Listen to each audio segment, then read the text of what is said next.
Muy buenos días a todos, bienvenidos, bienvenidas. Mi nombre es Horacio Urteaga y el día de hoy empezamos una nueva carta, un nuevo libro, aunque específicamente es una carta. Y esta carta es Segunda de Tesalonicenses.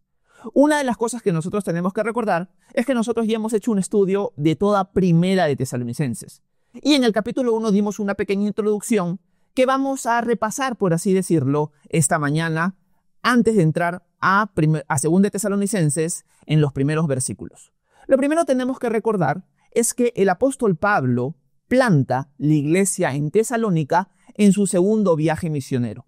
Las personas que acompañan a Pablo en este segundo viaje misionero son Silas y Timoteo, personas que están incluidas en la primera carta y también en la segunda carta. O sea, esta carta va a nombre no solamente del apóstol Pablo, sino a nombre de Silas y Timoteo también. Esta es una iglesia que se plantó aproximadamente en el año 50 después de Cristo. Es una iglesia que ustedes pueden ver cómo Pablo llega a Tesalónica en Hechos capítulo 17. Es una iglesia que a la luz de la primera carta tiene varias características interesantes, algunas que son difíciles, otras que son preocupantes y otras que son de ánimo. Hay características como por ejemplo la persecución que ellos están pasando dentro de Tesalónica. Es algo que ellos están pasando de una manera muy dura, pero esto ha llevado a algunos a tener una esperanza muy fuerte en el Señor Jesucristo y en su venida. Pero por otro lado también ha llevado a otros a simplemente o esperar la muerte o esperar la venida de Jesús y por lo tanto no hacer nada mientras tanto. En Primera de Tesalonicenses, que son 5 capítulos, vimos varias cosas que el apóstol Pablo hace con respecto a los ánimos que les da, a la exhortación que les da, a la defensa que da de su apostolado y también a la exhortación que da con respecto a la flojera que ellos estaban teniendo, sobre todo algunos de ellos con respecto a no trabajar para nada. Y Pablo se pone como ejemplo de que cuando él, junto con sus compañeros de milicia, visitaron Tesalónica, ellos no estuvieron de flojos. Ellos estuvieron trabajando con sus propias manos y no pidieron nada a los tesalonicenses. Por lo tanto, él ha marcado un buen precedente, un buen ejemplo.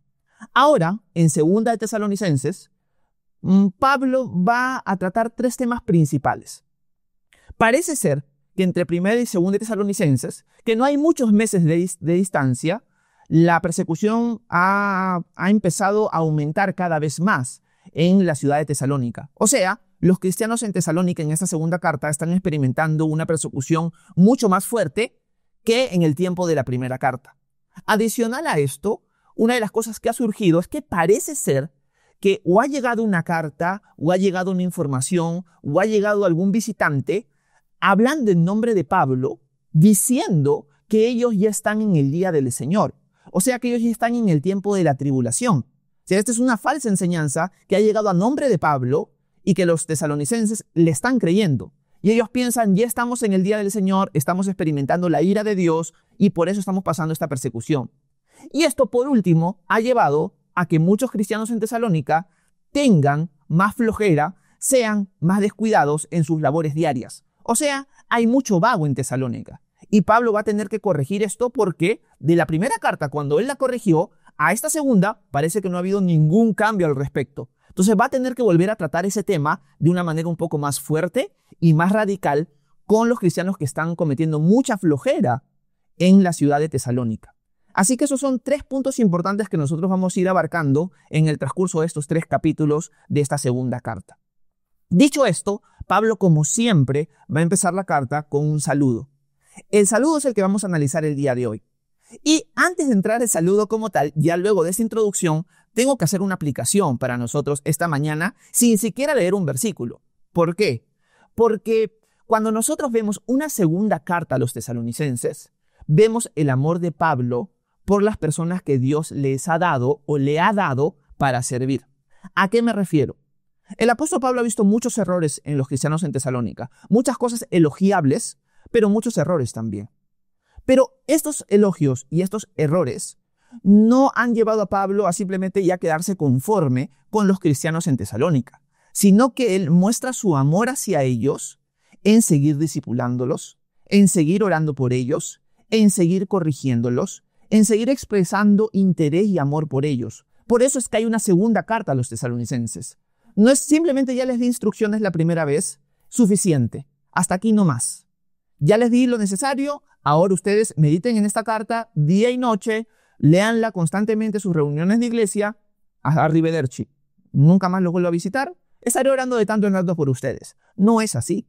El corazón de amor, el corazón de un pastor debería ser interesarse por la vida de las personas que Dios ha puesto a su cargo para su crecimiento en la fe, a pesar de que no veas cambios inmediatos.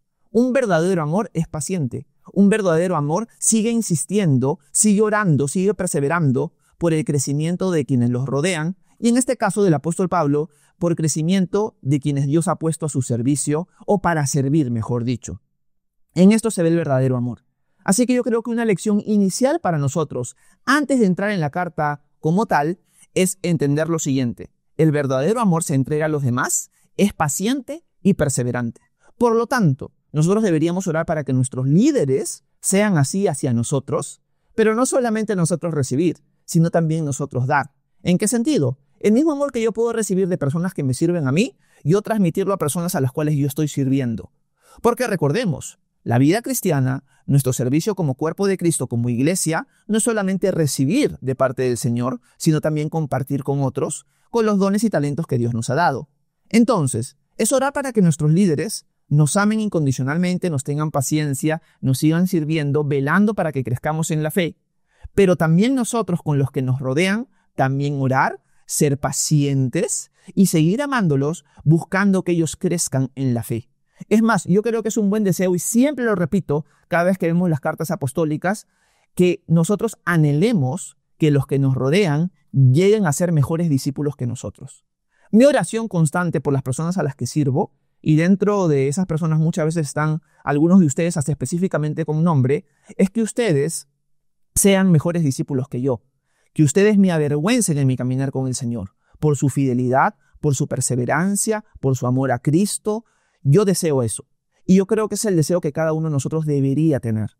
Que los que me rodean, que a las personas a las que sirvo, sean mejores discípulos que nosotros. Y el apóstol Pablo es un gran ejemplo para nosotros en ese sentido.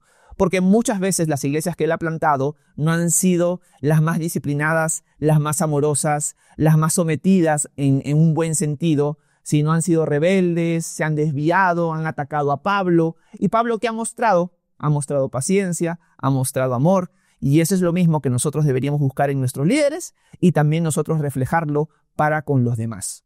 Quiero compartirles a ustedes, antes de entrar a 2 de Tesalonicense, 2 pasajes que hablan acerca de lo que estoy diciendo. El primero está en Gálatas capítulo 4, versículo 19.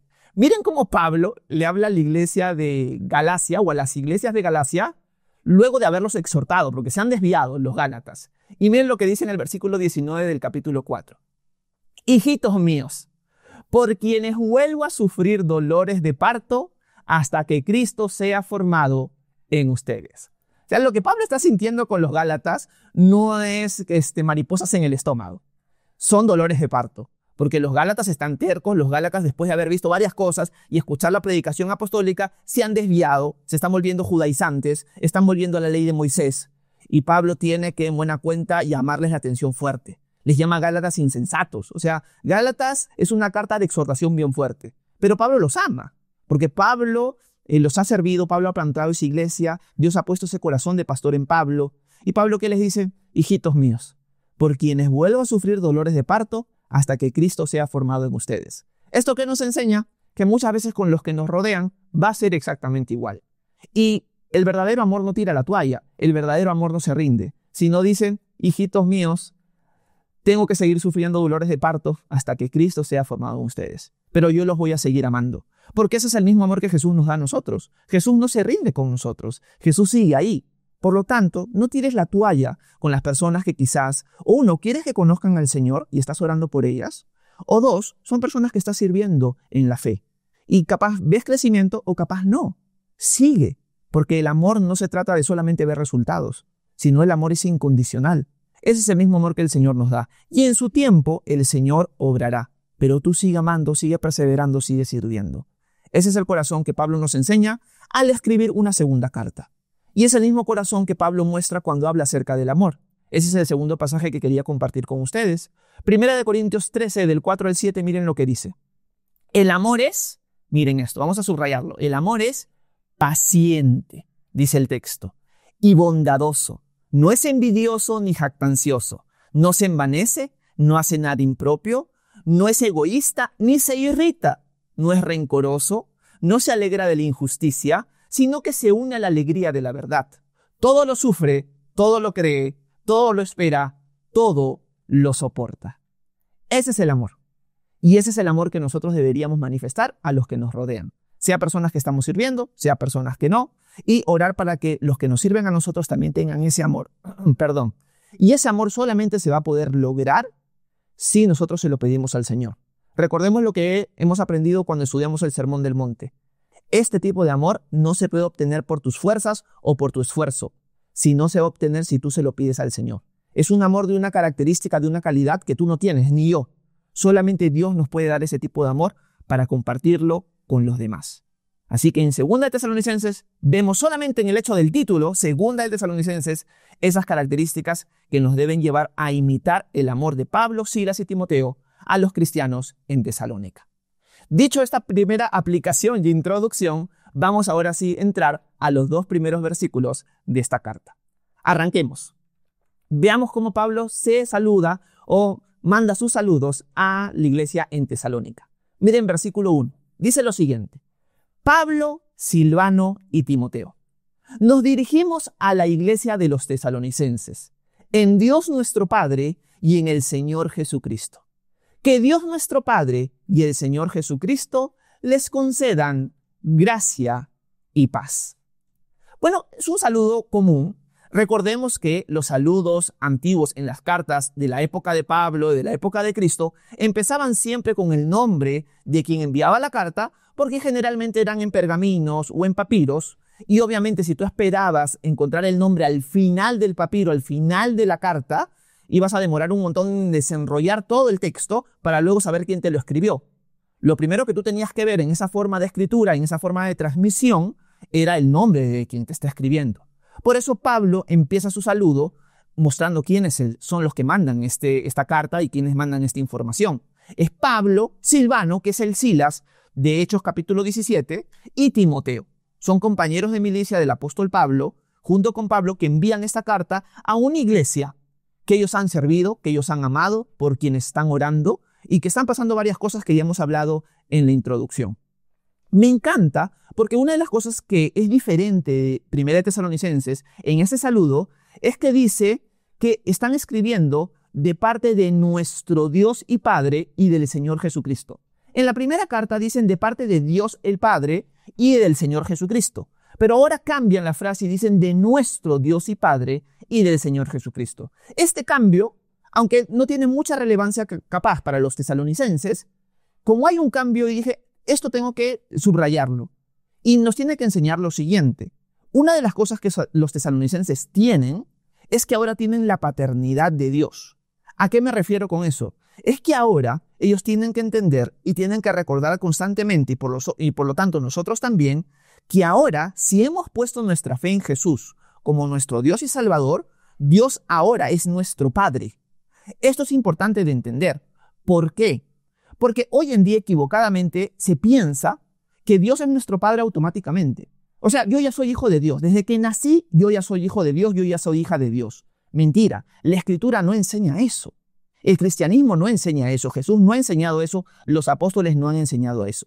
¿Qué es lo que enseña la Escritura? ¿Qué es lo que enseña la palabra de Dios? Que nosotros no somos hijos de Dios cuando nacemos. Nosotros nos volvemos hijos de Dios por adopción. ¿De qué manera nosotros somos adoptados como hijos de Dios? Cuando ponemos nuestra fe en Jesús como nuestro Dios y Salvador. Si yo le entrego mi vida a Cristo, yo ahora soy adoptado como hijo de Dios. Antes no lo era, pero ahora sí lo soy por medio de la fe en Cristo Jesús. Por lo tanto, los tesalonicenses que han creído en Cristo, que han puesto su fe en el Dios vivo y verdadero, ahora son hijos de Dios. Y Pablo, Silas y Timoteo pueden decir, les escribimos de parte de nuestro Dios y Padre. Les escribimos a ustedes la iglesia en nuestro Dios y Padre y en el Señor Jesucristo. Ustedes ahora pertenecen al Padre y al Hijo. Ustedes ahora son parte de esa familia. Ahora ustedes son hijos de Dios. Y eso es importante recordarlo para nosotros. No solamente porque hay textos que nos muestran claramente que por medio de la fe somos adoptados como hijos de Dios, sino por lo que significa. Primero vayamos a algunos textos que nos enseñan que nosotros tenemos o vamos a ser adoptados por medio de la fe. Quiero ponerles en pantalla un texto que es bien común. El texto es Juan capítulo 1.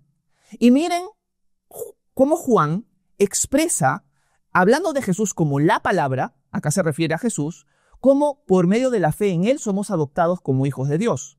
Miren lo que Juan en Juan 1, 11 al 13 nos dice acerca de la adopción.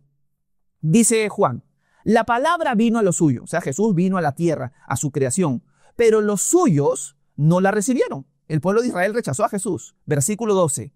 Pero a todos los que la recibieron, o sea, Jesús, a los que creen en su nombre, les dio la potestad de ser hechos hijos de Dios, los cuales no son engendrados de sangre, ni de voluntad de carne, ni de voluntad de varón, sino de Dios. Esta adopción no se puede lograr con tu propio esfuerzo. Cuando tú pones tu fe en Jesús, cuando tú lo recibes a Él como tu Señor y Salvador, Dios ahora te adopta a ti como su hijo. Y tú te vuelves un hijo de Dios no por voluntad de hombre, ni por voluntad de carne, sino por la voluntad de Dios. Él te hace hijo de Dios. Tú no te vuelves hijo de Dios. Él te adopta como hijo de Dios cuando tú depositas tu fe en Él como tu Señor y Salvador. No solamente Juan muestra esto, sino el apóstol Pablo cuando le escribe a los Gálatas, a sus discípulos quienes le hace sufrir dolores de parto. Miren lo que Pablo dice en Gálatas 4, del 4 al 7. Dice lo siguiente: pero cuando se cumplió el tiempo señalado, Dios envió a su Hijo, que nació de una mujer y sujeto a la ley, para que redimiera a los que estaban sujetos a la ley, a fin de que recibiéramos, ¿qué? La adopción de hijos. Y por cuanto ustedes son hijos, Dios envió a sus corazones el espíritu de su Hijo, el cual clama, Abba, Padre. Así que ya no eres esclavo, sino hijo. Y si eres hijo, también eres heredero de Dios por medio de Cristo. Esto es hermoso, no solamente porque los textos nos recuerdan, ahora somos hijos de Dios, sino por lo que significa. ¿Qué significa para nosotros ser hijos de Dios? Y eso es algo que tenemos que meditar esta mañana. Si yo he puesto mi fe en Jesús como mi Dios y Salvador, ahora yo soy un hijo, yo soy una hija de Dios. ¿Eso qué significa? Que yo tengo un amor incesante hacia mí de parte de mi Dios, quien ahora es mi Padre.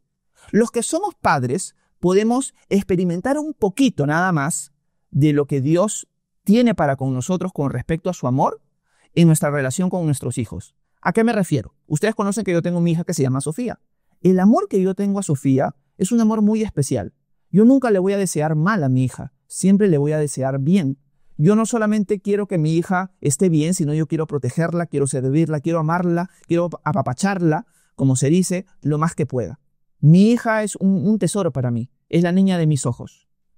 Ese es un pequeño ejemplo del amor que Dios tiene ahora para con nosotros, quien somos sus hijos. Si nosotros, siendo malos, diría Jesús, sabemos dar buenas cosas a nuestros hijos, ¿cuánto más su Padre Celestial dará buenas cosas a quienes se lo pidan? Si tú eres padre, si tú eres madre, sabes un poco a lo que me estoy refiriendo. El amor que tú tienes hacia tus hijos no es nada comparado. Ponte a pensar eso. No es nada comparado al amor que Dios te tiene a ti. Piensa en cuánto amas tú a tus hijos. Ya, eso no es nada a lo que Dios te ama a ti. Así es el amor de Dios. Es algo inalcanzable, es algo que nosotros no lo podemos expresar con palabras. Pero ahora, como somos hijos de Dios, Dios tiene un amor hacia nosotros de paternal que no lo podemos alcanzar, que no lo podemos entender. Ese amor tiene Dios hacia nosotros. ¿Eso qué significa? Que ahora como hijo o hija de Dios tienes ese amor hacia ti constante, estás en un lugar de bendición, pero ahora tienes a Dios que está de tu lado, que nunca te va a dejar, que siempre te va a ayudar, que siempre va a tener cuidado de ti, que siempre va a estar a tu lado. O sea, tienes una cantidad de privilegios como hijo, como hija de Dios, que lo que te deben llevar es a decir, Abba Padre, papito, te amo, gracias por ese amor hacia mí. Y lo vas a experimentar en tu vida. Nosotros los hijos de Dios podemos experimentar el amor de Dios a pesar de que capaz estamos pasando por tiempos de tormenta, por valles de sombras de muerte. Podemos ver que a pesar de todo, Dios nos sigue mostrando su amor o que nos muestra, hija mía, hijo mío, yo sé que estás pasando por un tiempo difícil, pero yo estoy ahí contigo. Mira mi amor, siénteme a mí, experiméntame a mí, yo estoy ahí contigo. Si esto te está pasando en tu vida, yo lo estoy permitiendo porque te amo. Así como un padre va a permitir cosas difíciles en sus hijos porque lo aman, Igual, nuestro Padre Celestial va a permitir cosas fáciles y cosas difíciles también porque nos ama. Imaginen cuando tenga que llevar a mi hija al dentista. Mi hija, mi bebé, no va a entender de que realmente le estamos llevando al dentista porque la amamos. Ella siempre va a ver una persona que le va a meter un instrumento a la boca, que va a sonar feo, que le va a tratar de penetrar los dientes, y ella va a llorar y va a decir: ¿qué me están haciendo acá? Sáquenme de acá. Pero nosotros como padres que la amamos, sabemos que estamos haciendo lo mejor para ella. Queremos su bienestar, aunque ella no lo entienda. Igual es Dios con nosotros. Si ahora Dios es tu Padre, entiende que todo lo que puedes estar pasando en tu vida, sea fácil, sea difícil, sea cómodo, sea incómodo, Dios lo está permitiendo para tu bien. Porque ahora como hijo, como hija de Dios, tienes un montón de privilegios. Somos privilegiados, la verdad. Pero eso no nos debe llevar al orgullo, sino a la humildad. Entender lo siguiente: yo no merezco ser hijo de Dios. Yo no merezco ser hija de Dios. Pero Dios en su amor ha decidido adoptarme. En su amor Él ha venido a morir por mí, a resucitar de entre los muertos, para que ahora yo tenga la oportunidad de, por medio de la fe en Él, de por medio de rendirme a Él, el adoptarme y ser parte de la familia de Dios.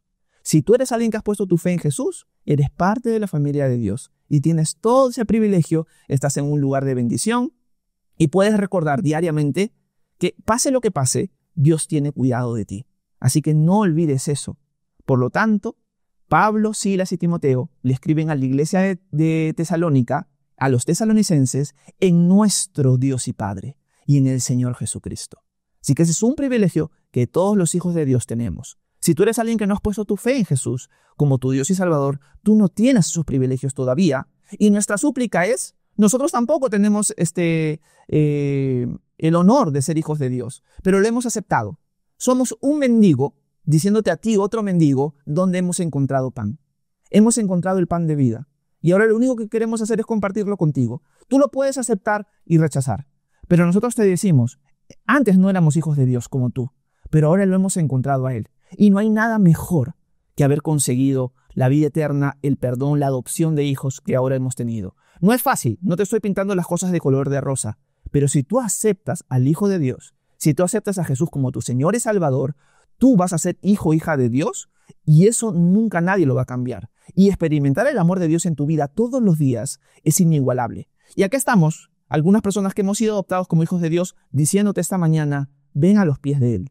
Acepta la adopción como hijo y vas a ver que tu vida va a cambiar. No va a ser fácil, te lo adelanto, pero no hay nada mejor que ser hijo, hija de Dios. Porque no hay mejor cosa que tener un padre que te disciplina. No hay mejor cosa que tener un padre que va a buscar que tú crezcas, que tú seas una mejor persona, que te parezcas más a Él. Y para lograr eso va a doler. Pero yo prefiero que duela a quedarme como estoy. Yo quiero ser más como mi Señor y quiero seguir experimentando su amor. Y eso lo aprendemos o lo meditamos cuando recordamos esta frase tan sencilla, tan pequeña, que dice: nuestro Dios y Padre. Así que no olvidemos eso ahora que ya hemos experimentado la adopción como hijos. Eso es lo que Pablo está transmitiendo. Es una iglesia en nuestro Dios y Padre y en el Señor Jesucristo. Algo que puedo agregar, adicional a esto. Si se dan cuenta, y en el idioma original, Pablo está poniendo al Padre y al Hijo en el mismo lugar. No está poniendo a Jesús debajo del Padre, sino lo está poniendo al mismo nivel. Esto tiene que ser llamativo para nosotros. ¿Por qué? Porque hoy en día hay un montón de sectas que enseñan que Jesús es un hombre nada más, o que es un ángel, pero que tomó forma de hombre. Hay grupos cristianos, entre comillas, se hacen pasar por cristianos, que dicen: no, Jesús es el arcángel Miguel. O Jesús es un tipo de Dios, pero es el primer ser creado. Es un Dios con D minúscula. Mentira. La Escritura nunca enseña eso. La Escritura nos enseña constantemente, por el testimonio de los apóstoles, por el testimonio de las mismas palabras de Jesús, que Jesús es de la misma naturaleza que el Padre. Él no es inferior al Padre. Él es coigual, coeterno. Él es Dios. Él es Yahweh, el Dios de Israel. Y eso tenemos que tenerlo bien presente. Imaginemos que Pablo dijera, ¿no? De parte de Dios y de parte mía. O sea, Pablo se estaría poniendo al mismo nivel de Dios. Pero Pablo no hace eso. Dice: de parte de Dios el Padre y del Señor Jesucristo. Los pone al mismo nivel. Por lo tanto, recordemos que en los saludos apostólicos, hasta en esos pequeños detalles, vamos a ver que ellos en su mente tienen bien claro: Jesús es nuestro Dios y Salvador. Así que no olvidemos eso. Volvamos a leer los primeros 2 versículos de 2 Tesalonicenses para ir terminando, porque seguro ya volé en tiempo como siempre vuelo en tiempo, para terminar con el saludo final, la parte final, que es una parte bien bonita y que Pablo siempre repite cada vez que saluda a una iglesia. Volvamos a leer estos 2 versículos para terminar. Como siempre me extendí, me pasé del tiempo. Versículo 1 y 2, con esto terminamos. Pablo, Silvano y Timoteo. Nos dirigimos a la iglesia de los tesalonicenses en Dios nuestro Padre y en el Señor Jesucristo. Que Dios nuestro Padre y el Señor Jesucristo les concedan gracia y paz. Me encanta porque Pablo mezcla los saludos griegos y judíos en este saludo. El judío decía shalom, que es una paz que sobrepasa todo entendimiento, es una paz total. Y el griego, el romano, decía charis, que era saludos o gracia.